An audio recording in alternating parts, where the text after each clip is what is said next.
पक्ष एकादशी के दिन पूरे हर्षोल्लास के साथ मनाया जाता है। धान की रोपाई हो जाने के बाद ये पर्व मनाया जाता रहा है।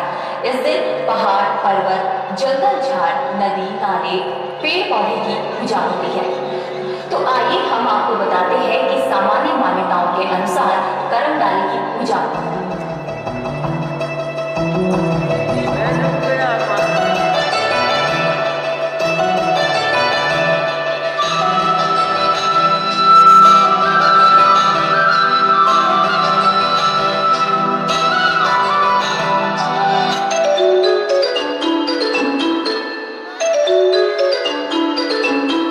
हेलो।